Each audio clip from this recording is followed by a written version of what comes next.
আসসালামু আলাইকুম।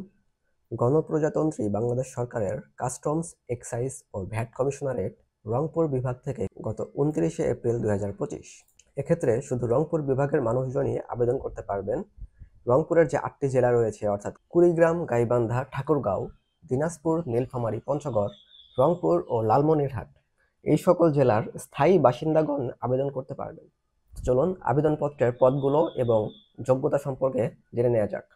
সবশেষে ১১ নম্বর পদে রয়েছে অফিস সহায়ক, গ্রেড ২০, পদ রয়েছে ১৪টি। এক্ষেত্রে যে কোনো স্বীকৃত বোর্ড হতে মাধ্যমিক স্কুল সার্টিফিকেট বা সমমানের পরীক্ষায় উত্তীর্ণ হতে হবে, অর্থাৎ এসএসসি পরীক্ষায় উত্তীর্ণ হতে হবে। রেজাল্টের কোনো বাধা ধরা নিয়ম নেই। এরপরের পদটি ডেসপাচ রাইডার, গ্রেড ১৮, পদ রয়েছে একটি। যোগ্যতা হচ্ছে যে কোনো স্বীকৃত বোর্ড হতে অনন্য দ্বিতীয় বিভাগ বা সমমানের জিপিএতে উচ্চ মাধ্যমিক স্কুল সার্টিফিকেট বা সমমানের পরীক্ষায় উত্তীর্ণ, অর্থাৎ ইন্টার পরীক্ষায় মিনিমাম দ্বিতীয় বিভাগ পেতে হবে।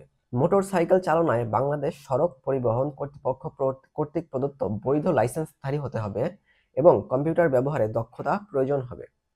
এরপরে সিপাই, গ্রেড ১৭, পদ রয়েছে ৩৪টি। যোগ্যতা যে কোনো স্বীকৃত বোর্ড হতে মাধ্যমিক স্কুল সার্টিফিকেট বা সমমান, অর্থাৎ এসএসসি পরীক্ষায় পাস। উচ্চতা পুরুষদের জন্য ৫ ফিট ৪ ইঞ্চি এবং মহিলাদের জন্য ৫ ফিট ২ ইঞ্চি। বুকের মাপ ৩০ থেকে ৩২, অর্থাৎ সংকোচনের সময় ৩০ ইঞ্চি এবং প্রসারণের অবস্থায় ৩২ ইঞ্চি পর্যন্ত হতে হবে উভয় ক্ষেত্রেই, পুরুষ মহিলা উভয় ক্ষেত্রেই। গাড়ি চালক অর্থাৎ ড্রাইভার, গ্রেড ১৬, পদ রয়েছে ৪টি। যে কোনো স্বীকৃত বোর্ড হতে জুনিয়র স্কুল সার্টিফিকেট বা সমমান, অর্থাৎ জেএসসি পরীক্ষায় পাশ করতে হবে। বৈধ ড্রাইভিং লাইসেন্স থাকতে হবে। অভিজ্ঞতা সম্পন্ন চালকগণ অগ্রাধিকার পাবেন। এরপর অফিস সহকারী কাম কম্পিউটার মুদ্রাক্ষরিক, যে কোনো স্বীকৃত বোর্ড হতে দ্বিতীয় বিভাগ বা সমমানের জিপিএতে উচ্চ মাধ্যমিক সার্টিফিকেট বা সমমান পরীক্ষা। কম্পিউটার ব্যবহারে দক্ষতা থাকতে হবে এবং কম্পিউটার টাইপিংয়ে বাংলায় প্রতি মিনিটে ২০ এবং ইংরেজিতে ২০ শব্দ টাইপ করার যোগ্যতা থাকতে হবে। কম্পিউটারে word processing, email, fax machine ইত্যাদি চালানোর দক্ষতা ও অভিজ্ঞতা থাকতে হবে। ডাটা এন্ট্রি অপারেটর, গ্রেড ১৬, পদ একটি। যে কোনো স্বীকৃত বোর্ড হতে উচ্চ মাধ্যমিক বা সমমানের পরীক্ষায় উত্তীর্ণ, অর্থাৎ ইন্টার পাস করতে হবে, যে কোনো রেজাল্ট প্রযোজ্য হবে। কম্পিউটার টাইপিং স্পিড বাংলায় প্রতি মিনিটে ২০ এবং ইংরেজিতে প্রতি মিনিটে ২০ সহ সংশ্লিষ্ট বিষয়ে স্ট্যান্ডার্ড অ্যাপটিটিউড টেস্টে উত্তীর্ণ হতে হবে। ক্যাশিয়ার, গ্রেড ১৪, পদ রয়েছে ৩টি। যে কোনো বিশ্ববিদ্যালয় হতে স্নাতক ডিগ্রি, তবে শর্ত থাকে যে বাণিজ্যে স্নাতক ডিগ্রিধারী অগ্রাধিকার পাবে। ৬০ মুদ্রাক্ষরিক কাম কম্পিউটার অপারেটর, গ্রেড ১৪, ২টি পদ রয়েছে। যোগ্যতা যে কোনো স্বীকৃত বিশ্ববিদ্যালয় থেকে অনন্য দ্বিতীয় শ্রেণী বা সমমানের সিজিপিএতে স্নাতক বা সমমানের ডিগ্রি। কম্পিউটার ব্যবহারের দক্ষতা এবং ষাটলিপি নোট প্রতিলিপিকরণে সর্বনিম্ন বাংলায় প্রতি মিনিটে ৪৫, ইংরেজিতে প্রতি মিনিটে ৭০ এবং কম্পিউটার মুদ্রাক্ষরে বাংলায় প্রতি মিনিটে ২৫, ইংরেজিতে প্রতি মিনিটে ৩০ শব্দ। উচ্চমান সহকারী, গ্রেড ১৪, পদ রয়েছে ৯টি। যে কোনো স্বীকৃত বিশ্ববিদ্যালয় হতে অনন্য দ্বিতীয় শ্রেণী বা সমমানের সিজিপিএতে স্নাতক বা সমমানের ডিগ্রি।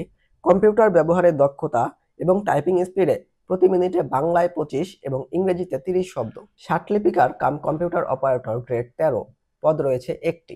যে কোনো স্বীকৃত বিশ্ববিদ্যালয় থেকে অনন্য দ্বিতীয় শ্রেণী বা সমমানের সিজিপিএতে স্নাতক অথবা সমমান, অর্থাৎ মিনিমাম দ্বিতীয় শ্রেণী বা সমমানের সিজিপিএ পেতে হবে।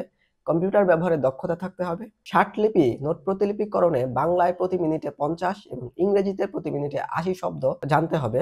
কম্পিউটার টাইপিংয়ে বাংলায় প্রতি মিনিটে ২৫ এবং ইংরেজিতে প্রতি মিনিটে ৩০ শব্দ জানতে হবে। হিসাবরক্ষক ২, গ্রেড ১১, পদ রয়েছে একটি। যে কোনো স্বীকৃত বিশ্ববিদ্যালয় হতে বাণিজ্য বিভাগে অনন্য দ্বিতীয় শ্রেণী বা সমমানের সিজিপিএতে স্নাতক ডিগ্রি এবং কম্পিউটার চালানোর দক্ষতা থাকতে হবে। এই ছিল পদ এবং পদের যোগ্যতা সমূহ। এবার আবেদন করার বিষয়ে কিছু তথ্য জানা যাক। সকল পদে আবেদনের প্রার্থীদের বয়স ১ মে ২০২৫-এ ১৮ থেকে ৩২ বছরের মধ্যে হতে হবে।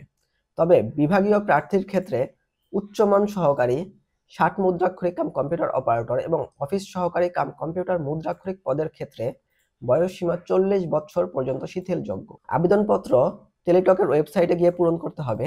আবেদনপত্র জমাদানের সময় হচ্ছে ৮ মে সকাল ১০টা থেকে ১২ জুন বিকাল ৫টা পর্যন্ত। এই সময়ে আবেদন করা ব্যক্তিরা তার পরবর্তী সময় থেকে ৭২ ঘন্টার মধ্যে টাকা জমাদানের সময় পাবেন। টাকা জমাদান না করলে পরীক্ষার আবেদন গৃহীত বলে হবে না।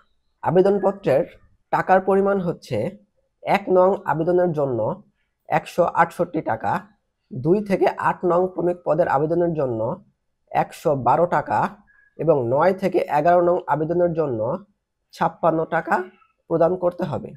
তবে যে কোনো পদের ক্ষেত্রে যদি অনগ্রসর জাতির মধ্যে কেউ আবেদন করে, অর্থাৎ ক্ষুদ্র নৃগোষ্ঠী, শারীরিক প্রতিবন্ধী ও তৃতীয় লিঙ্গ, তাহলে যে কোনো পদের ক্ষেত্রেই আবেদন ফি হবে 56 টাকা। আবেদনপত্রের মেসেজ পাঠানোর নিয়ম হচ্ছে, আবেদন করার পরে প্রথমে Rangpur VAT space user ID লিখে 16222 নম্বরে সেন্ড করতে হবে। পরবর্তী রিপ্লাইয়ে যে পিন নাম্বারটি দেওয়া হবে তার রিপ্লাইয়ে লিখতে হবে Rangpur VAT space yes space pin এবং 16222 নম্বরে সেন্ড করে দিতে হবে। রিপ্লাইয়ে কংগ্রাচুলেশন জানিয়ে একটি ইউজার আইডি এবং পাসওয়ার্ড দেওয়া হবে, যেটি সংরক্ষণ করে পরবর্তীতে প্রবেশপত্র ডাউনলোড করতে হবে।